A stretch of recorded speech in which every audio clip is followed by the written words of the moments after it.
What's going on, guys? This is Brandon back with another YouTube video. Today is immigration is wrong, and I did the clickbaity ass title, and the only reason I did that is because I know I don't talk about politics and stuff, but I kind of want to talk about a deeper issue with immigration, and I don't understand necessarily where it's gonna go. And before I talk about immigration, I'm going to talk about culture, because I don't understand what culture is, and I think no one. I still think culture is a vague term. Like for example, I'm black, and when people talk about black people in America, they go, "Well, we created dance and music," and it's like those are things. Every culture has a dance or music. To me, that's not. Maybe it is culture. I don't understand how a music genre or something can be culture when music is ever changing, right? So why I wanted to talk about immigration, because I just see a future where obviously everybody talks about the future where, we're all the same color, and that's kind of what I wanted to talk about. But I kind of want to talk about, is there a lack of empathy with immigration, with your own people? So I was just reading an article about how, and it's so funny because I hate, I'm black and stereotypes, and obviously like, oh, don't stereotype. But if we're gonna be real here, the truth about immigrants coming over here and being doctors, and Asians being doctors, and Indians being doctors, it's facts.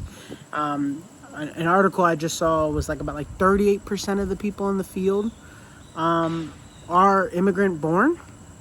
So what people aren't talking about is, just think about that, 38%. And this was inspired by, one of my dentists, and anybody who's had a doctor who's probably given back, right? So if you have 38% of American doctors and dentists immigrant born, that's a very high skill set. So what ends up happening is the floor and the ceiling are now replaced. So immigrants used to come over and they would work low-level jobs, right? Skilled manual jobs, right? And that's kind of like a majority of what white people do now. It's just, manual labor jobs. And I'm going to talk about white people too, and how I think, same with the abortion law. It's the same thing, and I think it comes from that place. I'm going to ban abortion because white people are going extinct. We're losing jobs. Yeah, I think that's really what it is. I mean, and that's the reality, the harsh reality. If you really think about it, if you're coming from that perspective, it makes sense why they banned abortion. If white people are going to potentially die off, they're intermingling with, black and brown, Chinese. Melanin is already stronger, so that baby isn't going to be white. So with that mindset, you're like, we got to ban abortion, because white mothers are getting abortions at the same, if not a higher rate, over in the South and places like that, which they don't talk about. They only tell you black mothers. So this is all going to tie into immigration, trust me. So we have right, we have white folks who don't want to work for cheap labor. So then we got Mexicans, we got Indian, we got all types of people coming over and doing that labor. Their second gen becomes doctors. Then the third gen, since their parents are already doctors and physicians, now they're not gonna work skilled labor. The skilled labor is lost. And that's the thing, what I don't think we're talking about enough, is that skilled labor is gonna be lost, and then we're gonna be full robots. It's gonna be full robots doing all skilled labor, because eventually there's gonna be nobody who knows any skilled labor. So anyway, the third generation, we have parents who are doctors. So the floor is so high now, from one generation to the second generation. The floor now, skilled labor, out of the picture. Now the only top floor you can go to is, what is common is the finance, being an executive at a company, which is very normal, right? Look at, not to stereotype Jewish people, but you don't see Jewish people working hard labor. You don't see Jewish people working in, it's just the real. I know we like to think that Jewish people are the most oppressed in the world, and they're clearly not, but they work in high places. That's what they all do. It's there's no floor, and the floor isn't even the floor isn't even the floor now for Jews are doctors. Think about that. The floor now is Jews for doctors, so that's why a lot of Jewish people are execs, and it's what's going to happen with immigrants. And now, what I'm saying, what this creates a problem is, so my dentist, he's Chinese, he was Chinese. He didn't go back to his home country to help out. Mind you, there's so many poor people in China. He didn't go back to his home country. He went back to Africa. Now, there's nothing wrong with that, but there is. That's what made me think of, talk about this video. There's a lack. It's like the longer you're away from your culture or whatever that is, whatever you're away from your people, you lose it. There's a lack of connection there, and you're going to go help others. There's something wrong with when you're here, you lose the sense of helping my people, and it's like, well, I just need to help people. And like I said, there's nothing wrong with that, but your people need you too. That's why I think, white and black Americans, I know they pit us. It's so funny that they pit us against each other when we're the two races that are struggling, honestly, the most in this society, because we're not benefiting from nothing, because we technically don't have a place. We don't have a place. We don't have a culture, whatever that even means. Soon we're gonna be I don't know. It just seems aimless right now. But I really wanted to just talk about and say how I think it's interesting that don't get me wrong. Obviously, I'm for immigration, but there's got to be a way that we can keep this skilled labor class, right? And obviously, in some way, socialism, that they're taken care of, because we're in America. It's college or bust, right? College or bust. So the more debt you get in, the higher floor you got to get in to pay that debt. So then no one's ever gonna look at skilled labor, and it's just interesting to come back into, and. That's why, we got a lot of white people who go overseas, right? We have so many white people who go overseas and go, these people need your help. Meanwhile, we got all these Indian doctors over here. We got all the Indian doctors over here who could be helping their people, but they don't get money. And I get that's what it is, right? There's no money in their own country, so they stay here. But we really got to figure it out, because eventually I think this is the overall goal of immigration is, right? Everybody come over to here or to some places. There's going to be two central hubs, right? There's going to be two central hubs, whatever that is. It's probably just Europe and America, right? Which is one and the same. It's going to be Europe and America.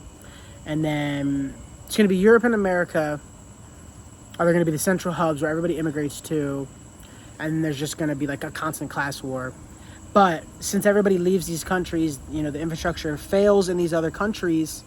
And then, we go over there and we just own, whoever the leaders at the time, they go over and they forbid us from even going back to the places that we originally were from.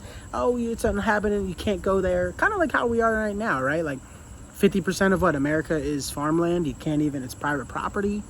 You don't think they're going to do that with other, literally whole ass continents? I mean, countries that, they're going to say, hey, you can't come here.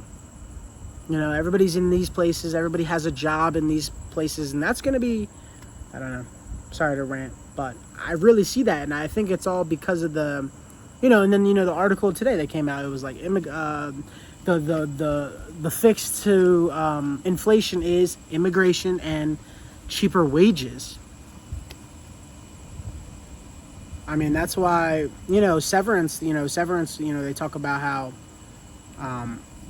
my friend talks, I made fun of my friend. He didn't realize what is happening. So last little tidbit, and then I'll cut off the video. But, in Severance, half the town is owned, also mentioned how half the town, and, they get half their mind wiped, but half the town is owned by, Lumen Industries, and so are their homes. So what happens now in our culture, right? My friend, he works for a place, they get the Indians to come over and start in, the tech center, right? And they work their way up, and then they become, leaders, and then they have a whole, how many places have you seen where the complexes are just Indians, right? So the place pays for this complex. All the Indians from India come over and they live there, and it creates this. Sorry, I got a bug on me. So then what happens is they're now stuck. They're like indentured. It's a new indentured servant, and I think it's like the test run on like Indians, honestly. But basically, they're indentured service. They come over here. And my friend didn't even realize that he went over to India and trained them. And I said, you're ultimately replacing. You're training your replacement, right? No, they like me. Nah, nah, nah. Okay, sure. That's the cheaper wage. We get them. We can build them a place for them to stay, and then boom, they live there. There's no complaints because it's almost like slavery again. But I'm saying I can see it happen again with white and black people where, okay, all the Chinese left China. I'm just saying hypothetical. It could be real. This really could happen. And then China's like, well, hey, all you white and black and brown people who are displaced, come over here for cheap labor. And then it's like the country's flip-flop, because that's America's struggle now. We want an identity so bad, and I think that's why white people push back so hard. They're like, we don't, this is our place, make America great again. And it's like, but what's the identity? We're struggling for an identity, and I think these other countries are also losing their identity, right? That's why you got to shout out Hong Kong, for fighting back. Like, no, we're Hong Kongese. We're not Chinese. I told you, I was in Hong Kong, man, right before the riots, and man, I'm telling you, I talked to some people, man. And I think I'm a radicalist. Shoot. I think I'm a radicalist. They put me to shame. This dude was talking about like, man, I will, you know what I'm saying? If I gotta kill some people and I'm killing all them, I will do it. I said, damn, it's Wednesday at lunchtime, brother. You talking crazy already? Wait, isn't it lunchtime here? Yeah, whatever. All right, I'm in then. I know this is going to sound super like anti-whatever, like anti-immigration. That's not the case. I'm saying that the disintegration of culture, the disintegration of empathy for your own kind, like that's like a bad thing. That's what I'm saying. It's like, seems like it's okay, last thing. It seems like it's a bad thing to say that you're for your kind. There's nothing wrong with a white man saying he's for his white people. There's nothing wrong with a black guy saying he's for black people. There's nothing wrong with that. And if you have an offense to that, there's a problem with you. Why wouldn't you want all races to succeed? There's a way to coexist all together. There is. But what I'm saying is this intermingling will eventually lead to disintegration of many countries. And then it's like it's like another form of control and to own us. And I see it. I don't know if you... I think if you're not paying attention to, those test run Indian projects, then you're really missing out. So, that's it. I'll talk to you guys later. Love y'all.